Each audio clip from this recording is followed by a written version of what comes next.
Buying or selling a home is one of the most important decisions you'll make in your entire life. Call the Holly Ritchie team today for a free market analysis.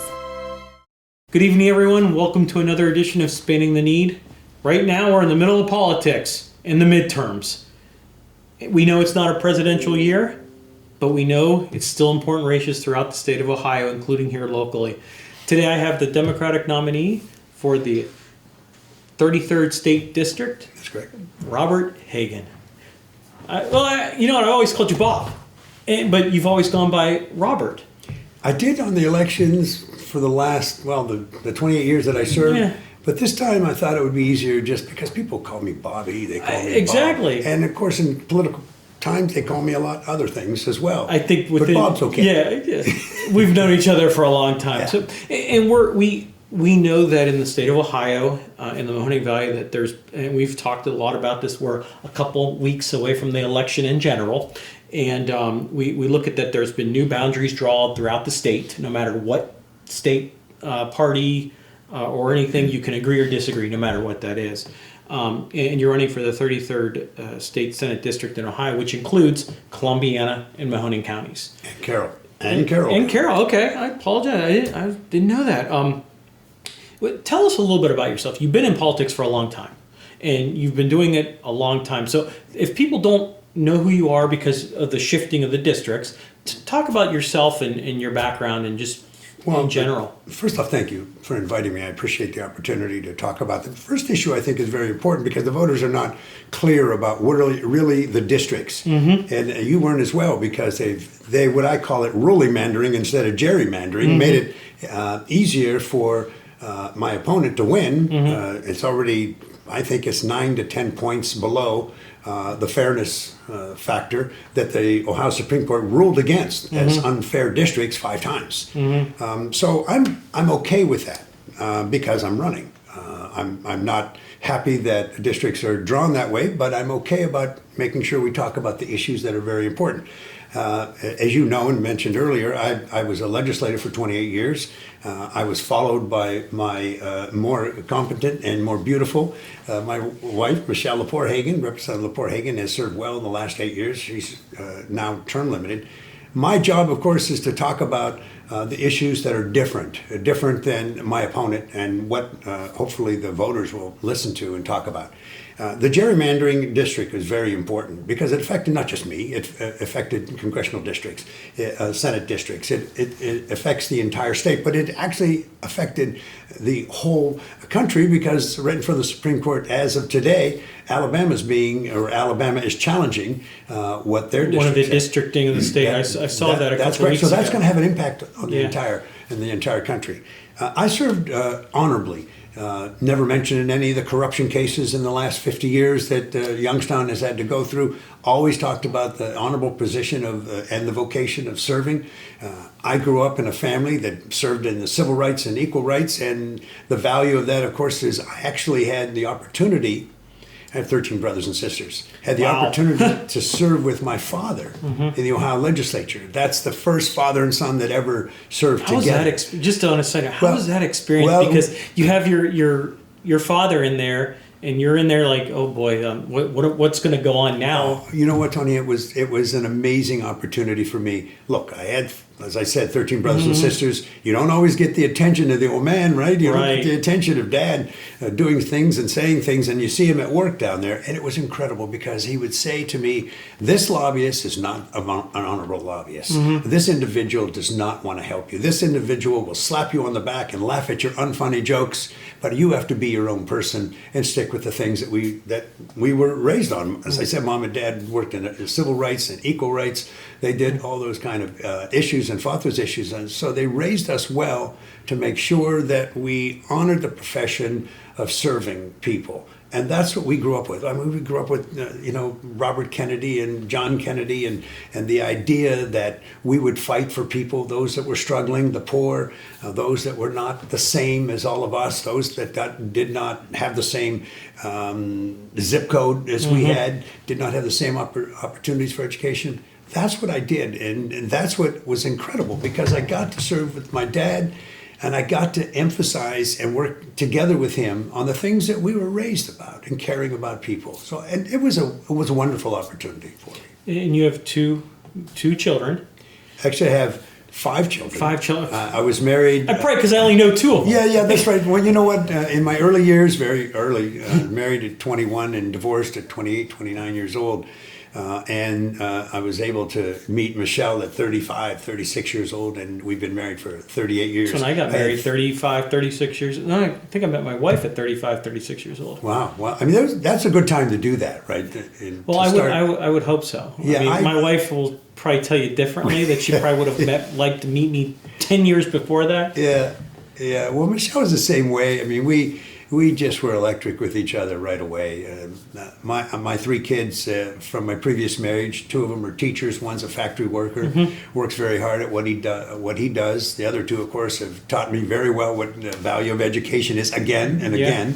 And in fact, one of the issues that they called me independently of each other. One's in Girard, one's up in the Cleveland area. They said if the bill that Ruley, my opponent, had passed about putting more guns in the schools and into the hands of not only teachers but cafeteria workers and bus drivers, etc., they would quit.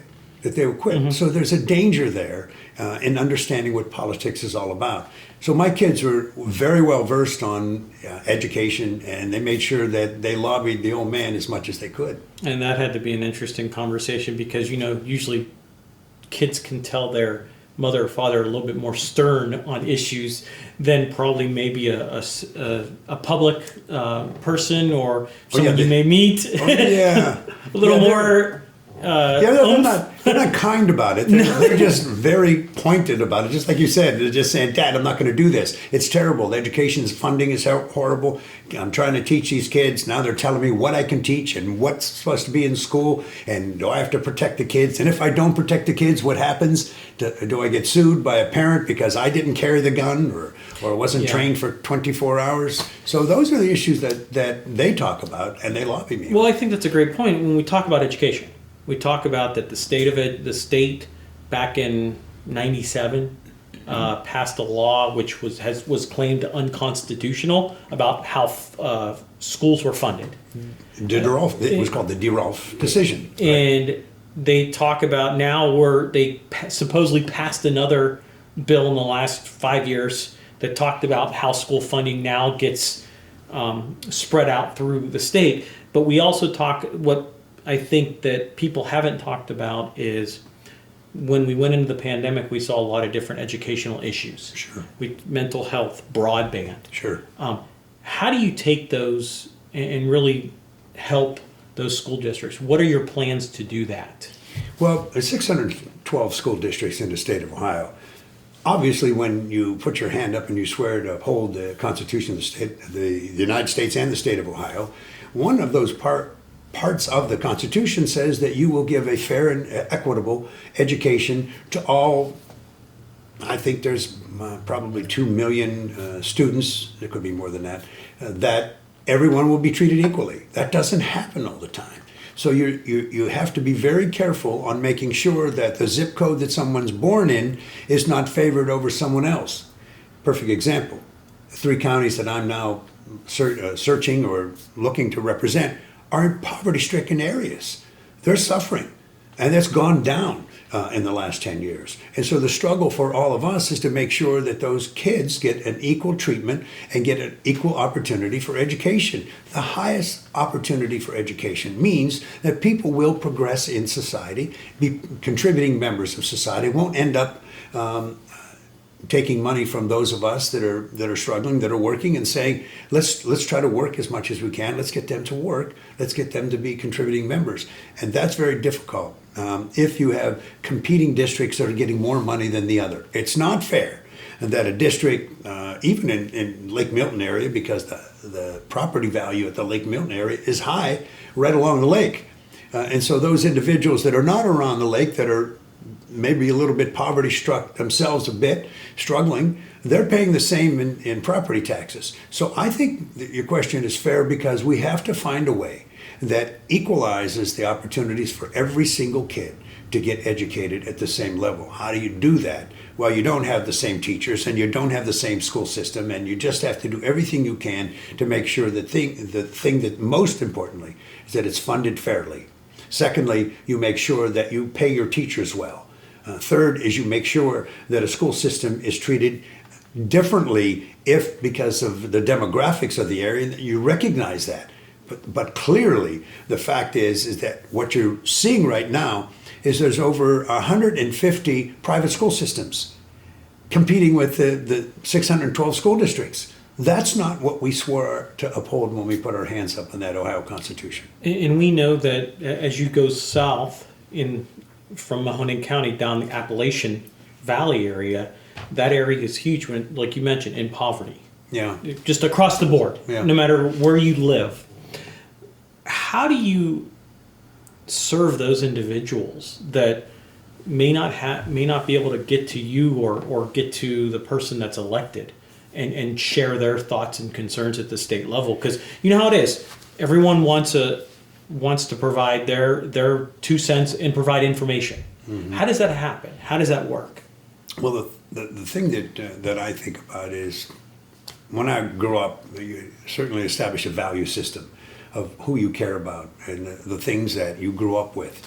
The value system that I grew up with is that these young kids that are not born in that same zip code that I just talked about, that are not given the same opportunities, you have to reach out and figure out a way to make sure that they're taken care of. Poverty is the worst. It's the worst part of education. How do you teach a kid that's coming to school hungry? How do you teach a young girl who hasn't had dinner the night before? So what we've tried to do is to make sure that when they get there, particularly in Youngstown, 90% of the kids are on some form of assistance. Free lunch. They're getting breakfast, lunch, and dinner. Mm-hmm. That's important. You can't learn when you're hungry. The second part of that is you make sure that their parents at least have the opportunity to get them to school.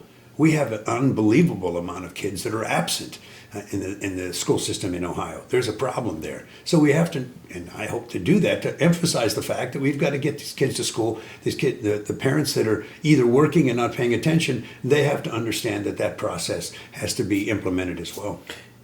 What is your view or your issue look at that bringing jobs to this area, to your district? Because that's one of the key things of trying to solve poverty is to get good paying jobs to this area, the economy. Yeah. And with inflation, it's just hurting everyone, no matter who you are. What kind of plan or things that you may help or put in place to help bring jobs and businesses to this area? I forget who said a sucker is born every minute, but sometimes it's attached to the Mahoning Valley because of our need for producing jobs. We end up with getting the dirigible that failed, a car, the Avanti, that just fell by the wayside. You have to look and make sure that the people that are given tax breaks are actually delivering the jobs. I remember when I was serving that we found that many people were not reporting the creation of the job. So if we give a 20% over a 20-year period, a 10% of tax abatement over a 20-year period, they're supposed to report how many jobs they That's supposed to be created, monthly. right. So if you go to the 10-year, their end of it, and you look at it and they didn't create those jobs, there's a problem. So I'm not against creating the opportunities for tax breaks for people that are creating jobs. It's not easy to go from a small business to a big business. It's not easy to go from an entrepreneur to a small business. I understand that. That's what we're supposed to be in America, to make sure that those are created. Those kind of tax breaks have to be of value to bringing people in. The other part of it is, and we're doing it in some sense, we're recognizing the opportunity of these businesses that need help, that we give them help. Entrepreneurial help means that you get into that business, you find out what they need, you make sure that if they need secretarial work, that we have a pool of secretaries that can do that kind of stuff, that can help them figure out. The biggest problem, of course, is their financing. And they need someone to make sure that they're doing that. I think that's number one. Number two, you have to treat people with respect when you're giving them the job. Look, I'm a labor guy. I'm supported by unions. That's who I've been. I don't pretend I'm anybody else but who I am. I drove a train for 50 years, been paying union dues for 53 years. That's who I try to represent. The business community seems to have a good representation there. But that doesn't mean I ignore the business communities. It means that I say to those individuals that are going to hire people, hire those individuals and make sure you're paying them a good wage, a living wage. living wage isn't the minimum wage. A living wage right now is over $15 an hour. You can't do it without. I introduced universal health care, so businesses weren't worried about. Tony, that's really important. If you get a company that doesn't have to worry about universal paying healthcare benefits, and they have universal healthcare at the state level, then they can start talking about making sure that they're improving the wages, making sure they're improving the workplace for their employees. But for university healthcare, wasn't there, and you can correct me if I'm wrong, I read something that if you didn't have healthcare, you had to pay a fine. Yes, that's correct. Okay, because I think you're now putting a fine on someone that doesn't have health care that may not be able to afford it. And that's kind of like almost like a catch-22. Yeah. And how do you deal with... Well, first off, you have to be honest about the whole process. Right. You know, there's a squeezing the balloon symbol of, well, you squeeze one end of it, it grows this end. Right. So if you're asking people to pay a fine if you're not going to pay for or look for insurance, what you're doing is you're expanding the balloon on those people that are paying. So if I'm paying and you're not, that means I'm paying higher rates than you are. Correct. And then you're going to an emergency room and getting health care, and it's called uncompensated care. That insurance company that I paid has to jack up to pay for that. And then the hospitals have that uncompensated care. The St. Elizabeth's Hospital told me years ago that it was in the vicinity of $1 million a month on uncompensated care. People going in there that have no health care. Have no health care. Somebody's got to pay. Right. So that was what the Biden administration, that's what the Democrats tried to do. Get everybody to pay. And I think that that's the best way. My plan was modeled after the Canadian healthcare system. Okay. And everybody had to pay 2%, 2.5%. Everybody had to pay. How you got it, the companies It was almost paid. like a flat tax. It was like a flat tax. Well, and you hate to say it's a tax, but it's like... But it is. Correct. But if people would call it a tax to discern you from getting it or being in favor. However, if you look at it as a, what do they call that? Every month I pay my premium. Yeah. Which would be a certain, so you're not paying health care, you're paying that 2%, 2.5% fee as my premium. Just like you pay them at That's work. correct. Yeah, I just think it's important that everybody makes that contribution to their health care. Everybody makes a contribution to understand that, look, you want to be healthy. Michelle's been walking me 4 miles a day just to make sure that I last a little bit, right? Last a little bit longer. Yeah, but it's health care. It's making sure you're taking care of yourself, making sure that you understand your obligations not only to yourself but to the others. And I felt like universal health care. Look, 28 of the industrialized nations of the world have universal health care. We're one of the few that doesn't. I remember Blue Cross and Blue Shield were so upset with me because, I said, you're going to cost all these jobs, you're going to cost, but all it was in the end, it was about money. And I think the important thing is to remember, it's not about money, it's about health care. It's about health and improving our health. And that's important. And I think the legislature has a lot to do with that. Well, we talk about the legislator and how divided the state of Ohio is and how divided we are, Democrats, Republicans. We know that some federal issues are state issues and some state issues are local issues. But at the end of the day, everything from D.C. to Columbus affects local. Sure does. So what does that look like in regards to what are some of your top issues that you're going to address in the 33rd district? Well, I think we touched briefly on the fact that we wanted fair education, a world-renowned education system for our kids so that they can progress into doing some wonderful things. The other part of it is a transportation issue, and I just mentioned I drove a train for 50 years. I think it's important that people are able to move about their country, move about their state, and I think we've had an opportunity to do that. The other part of it that scares me is that there's a real movement of extremism that scares me. And the extremism is an attack on our democracy. It's not trusting government. It's saying that the elections are false. It's saying that this individual has continuously lied and that they've gotten away with it. That's a real danger. And so I think that fighting for education, making the people respect your government and that can function for you and work for you, making sure that transportation system is expanded to bring all that in, and that the fairness of a fair tax system, because it's not fair right now. The state of Ohio and most of the states that are controlled by the Republicans have moved towards giving tax breaks to the corporates. elites. And that's really a scary part. When you start talking about corporate taxes and the tax breaks that they've gotten over and over and over again, that means somebody has to pay it. Working people are paying, middle class are paying, and the poor are already struggling. So, let's just look at it that way. I think those issues are very important, and that's what I intend to do in the legislature. It'll be a tough battle. They control the whole state.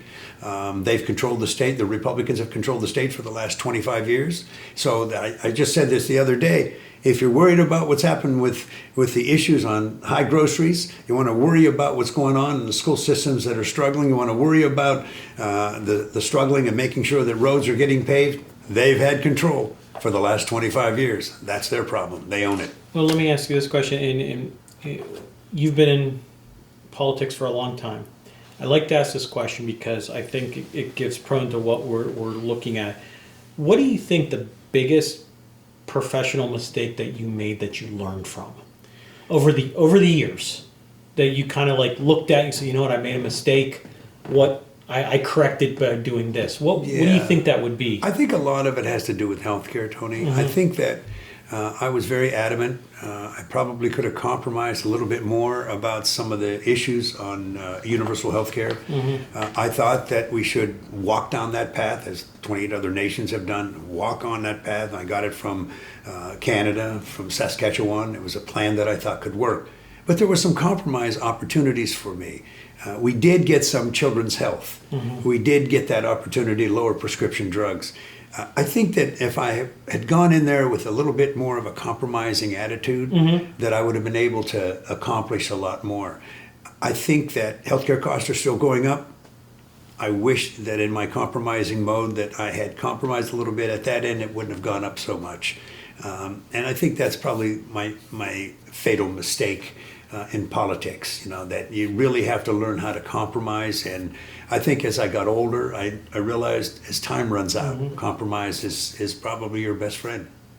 And we look at compromising in general and all the violence that has been happening throughout the country, and some other stories that have come to light and I'll say, what steps do you take to curb violence in the communities? Because you've seen shooting after shooting after shooting and everywhere. Especially, I mean, even across the country. How do you manage that issue? And what ideas that you may have to help curb it? Because it's a hard one to do, I think, in my opinion. I think you're right, and I think that there's a real struggle in understanding what that violence is all about. There's a real struggle. There's a real greed. There's a real selfishness that's out there. There's a real opportunity for those of us in government to start talking about the things that divide us and that could jeopardize the safety. I think that the abortion bill and the fact that the Republicans have said to women, and it's a clear message that it doesn't make any difference whether you have an abortion issue, whether it's an ectopic pregnancy, whether it's a struggling pregnancy, that you will deliver at term. And some people have to, and under the rules right now, they're actually saying that if your baby dies in vitro, that you have to wait for delivery, which is utterly ridiculous. And it's taken away the rights of women. So when you start to take away rights and you start damaging the opportunities, I mean, it's 50 years, the U.S. Supreme Court Roe ruled. versus Wade. Yeah, they did that. So it sends a signal to people. There's a battle going on right now. Whether it's religious or not, it's a real serious battle. And I think that your words are very important in what you say and how you say it. And I think that clearly we've lost a little bit of that collective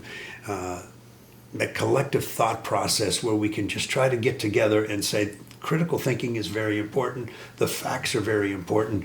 And remember what we did 235, 40 years ago, and that was that we broke away from England because of religion.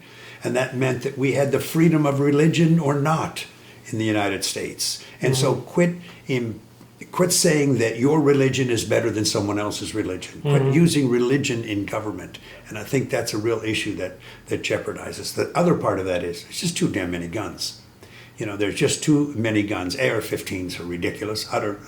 Shooting rapid-fire guns that are unbelievable. 85% of Ohioans say that we need some kind of gun control.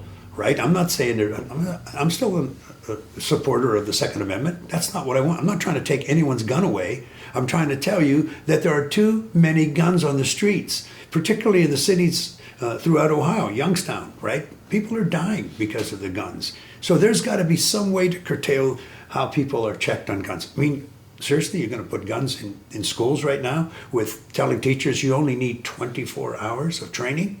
You certainly need more than 24 hours of training. Do we need to have more training of the individuals getting guns now?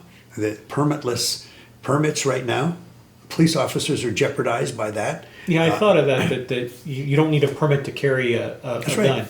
I don't know what to think of that. I think of it two ways. Number one, okay, to protect yourself. However, you should at least know how to use it and be trained on it, because what happens if something happens? Then you're putting, I don't know, I'm kind of up in the air with that, because I think that you should be trained to use what you're purchasing in some manner. That's just my opinion. Well, I mean, it's a good opinion, because I totally agree with you for a couple reasons. The first reason is that they're dangerous weapons in the hands of people that may have some mental issues, people that are egomaniacs, people that are too macho in their own beliefs. That's a danger. But don't the background checks take care of that? But they're not doing the background checks anymore, because that's what they're trying to get away from. Okay. I think if you increase making sure the background checks are taken care of, making sure that individuals that we slow the process. I mean, it doesn't take long to go through this process of the background checks, right? So they didn't eliminate all of them, that they're trying to eliminate those. I think that's crazy. We need to have background checks on every single person that A, owns and wants to own a gun, B, owns and drives a car. I mean, 40,000 people died on the highways last year. There's a serious issue. 50,000 people, 35,000 rather, died at the end of a gun, by a bullet. Those are issues that should be talked about, because we're endangering our society, scaring the hell out of people. People are worried about coming out of their homes. You don't have to say 2 times to the people on the south side of Youngstown that they're afraid to sit on their porch. They already know that, because 2 kids were shot in the last 3 years, 2 young kids under 5 years old. So there's an issue that I think is very important. Get the guns off the street, get them out of the hands of those that are dangerous, letting people understand that they have a right under the Second Amendment to protect themselves in their homes, and making sure that they're not just a bunch of macho guys going out with guns strapped to the side of their hips saying we can do whatever we want. That's not what America's about. I appreciate you coming in. I know you got a long campaign going through the next couple of weeks for the election. I'll give you the last word. Could you tell people the difference between you and your opponent? Well, the difference is that I like to talk to people. I like to get out. He has decided that in the last 7 candidate forums, he disappeared. He doesn't show up. I think it's important in a democracy that people have an opportunity to see both sides of every issue. I got into this race because no one wanted to get into the race. I got in this race because there's a serious issue about trusting government. I got in this race because people are fearful of what's going on. The difference is that I believe that he's an extremist. He's tied himself to the Trump administration. He's tied himself against women and taken their rights away. I'm not that way. I think that clearly making sure that women are protected and have the last say in their pregnancies it's very important. And the other part of that is that I continue to fight for working families. I'm a working class guy fighting for working class issues, making sure that people are at the table when they're negotiating legislation. He's not that. He's with corporate Ohio. He's with people that could care less about the educational system, could care less about the healthcare system. And he and I are different in so many fashions, but the one big thing is he's an extremist. I'm someone who cares about people. I'm out talking to them. His record right now is he's hiding. I'm not. I'm here when someone invites me to a program like this, a candidates forum, or anything. I'm there because the people have and should have that right to question their authority and see where their candidates are. I thank you for joining us today. I thank you. At the end of each show, I like to have some quick, fun questions, kind of rapid fire. Any answer that you give, personal or professional, doesn't matter. There's really no right or wrong answer, so we're going to get right into it. What's your best memory in life? My best memory in life was making sure that Father Curran, I was in 7th grade, he it was a funny memory because he asked me if I could sing, and he asked me to sing. Oh boy. And he looked at me with the sternest face ever, and he said, "You'll never be a choir boy." And I always kept that, as that memory. Real quick, that's what I thought about. Okay. Best accomplishment. Best accomplishment, of course, is raising my kids. I'm very happy with all 5 of them. They're very successful. They're very concerned about the issues that are important. Of course, they're all Democrats. And my mother used to say that my 13 brothers and sisters, she had one of each except a Republican. I've been very happy about the fact that my kids are very successful, caring people, teachers, free thinkers, people that care about each other. That's my biggest accomplishment. Okay. Who's your role model? Or who was your role model? Well, my dad was my role model. And I know it's a cheap way of going out saying, your dad, but... No, I don't think so. I think it's each person has a different role model, no matter who it is. I struggled with my dad when I was younger. Mm-hmm. And he and I had some serious arguments, but he was my role model because when I got to about 18 or 19 years old, I saw him in a different light. He fought against the war in Vietnam. He was a good liberal who talked about making sure that the likes of St. Paul and those individuals who really fought for justice were important.